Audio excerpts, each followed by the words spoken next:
Good morning, everyone. Good morning, Rabbi. We're learning Mishnayos Erevin, Perek Ches, Chapter 8, Mishnah Dala, Mishnah 4. Okay, so by an Erev Chatzeros, everybody donates food. Everybody has to have a portion of a food for the Erev, and the Erev is stored in one house in the Chatzer, and now everybody is sharing in one residence, and therefore the Erev Chatzeros works. So now the Mishnah tells us what kind of places can you leave the Erev Chatzeros in? Hanoisin es eruvai bebeis shar. If someone puts his Erev in a beis shar, they translate as a gatehouse. It means in front of the Chatzer, there used to be this gatehouse where a guard would sit there and make sure that the people from the Shus Harabim don't start, moseying into this private area. So you put the Erev into that gatehouse, achsadra, in a portico, which they translate as a structure with a roof supported by 4 columns and no walls. That's a portico. That is a achsadra.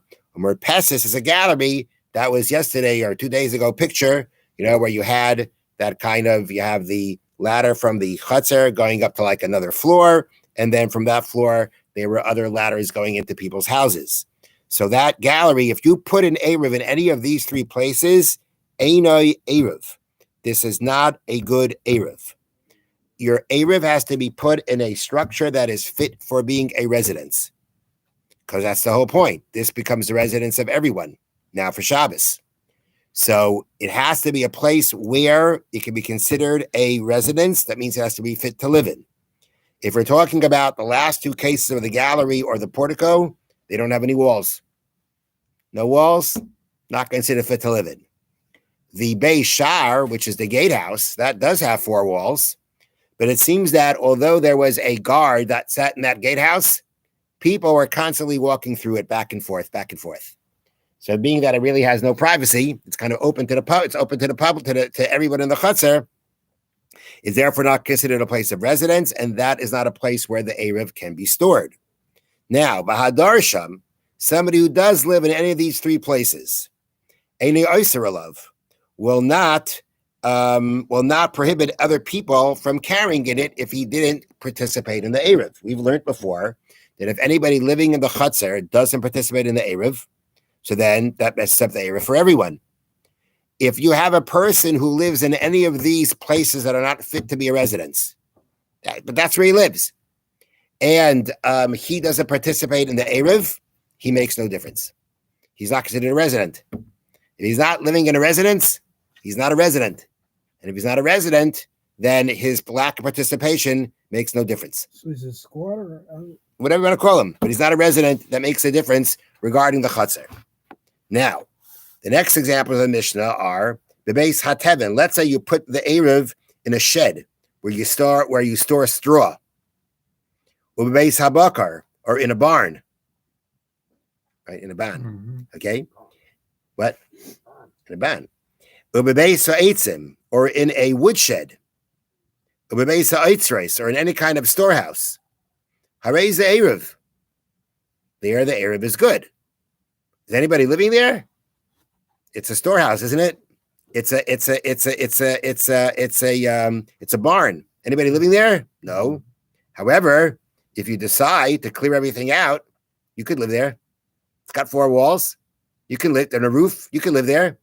So even though right now it's not being used for anybody's residence, since it could be a residence, Harei the Erev. It's a good Erev. It's a good place. It's considered a place fit for putting your Erev, and therefore the Erev is good. Bahadar Sham, and if somebody's living in the barn, or somebody's living in that woodshed, Oyser Alav, and if he doesn't participate in the Erev Chatzeris, he will now make the whole courtyard forbidden for everyone. Because at the end of the day, he's living in a place that can be a residence. Therefore, he's a resident. He's got to participate in the Erev. If he doesn't, the Erev is no good. Now, Rabbi Yehuda says, Im yesham tfises yad shabal abayis einoi oyser alav. If the owner of the courtyard still has a hand in the building he rented or lent to someone, then that person does not forbid the owner from carrying between his house and courtyard. That means like this. That means that we got a case, a person, let's say he's living in the storehouse. Fine. Now, the case is that the owner of the courtyard, whoever it is, we're assuming if the person owns the courtyard, and this storehouse belongs to him, and he lets someone live there.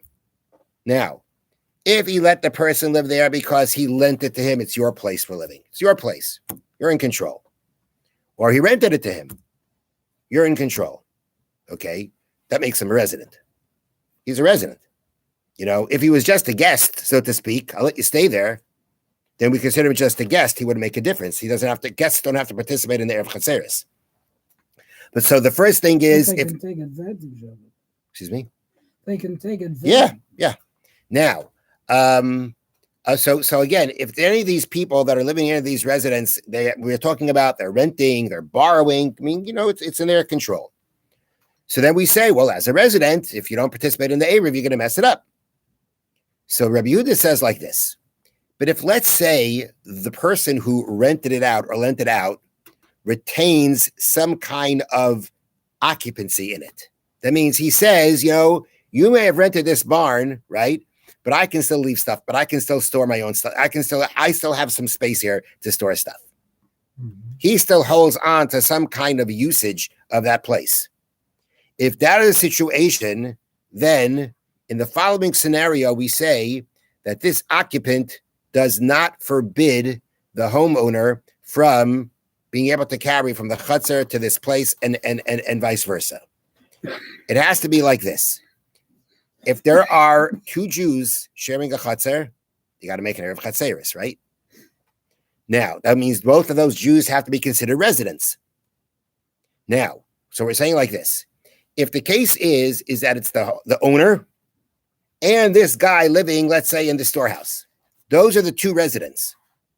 Okay, so it would seem, well, if the guy in the storehouse, he's a resident and he's borrowing the place, he's renting the place. If he's a resident and he doesn't participate towards an Erev Chatzeres, then no one can carry from the chutzner to the courtyard or back and forth or the other way. That's what it would seem.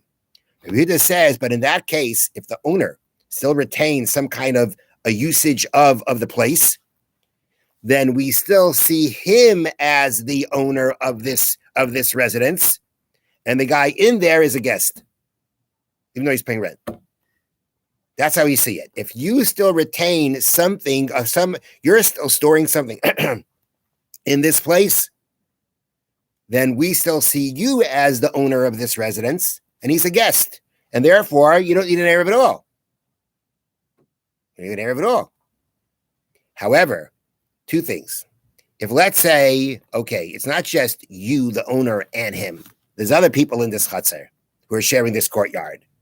And therefore, because of the other people, you have to make an Erev Chatzeres. That's not a question.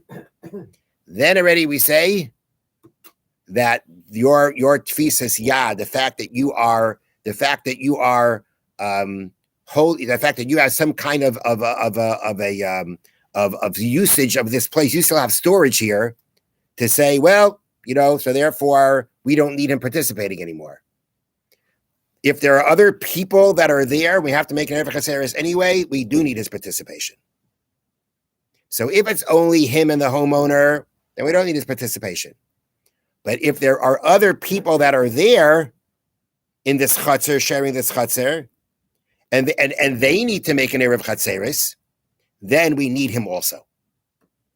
That's number one. And number two, to say that you still have ownership because you're storing something there on Shabbos, to say that because of that you're the real, we see you as the real owner and he's just a guest, it's got to be you're storing something in there that you can't move on Shabbos.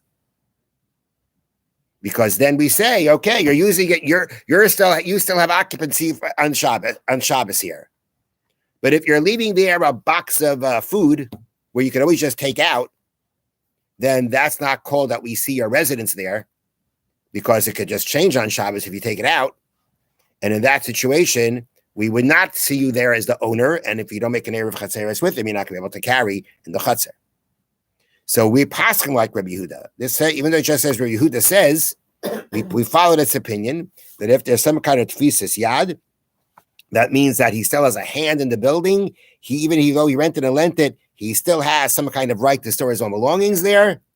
So again, if it's just only him and the homeowner and that person, then we say that there's no need for Erev Chatzeris, because since you still have a hole there, we see you as the main owner and he's just a guest. Have a wonderful day and a wonderful Shabbos. Thank you, Rabbi. Thank you, Rabbi. So now that we're off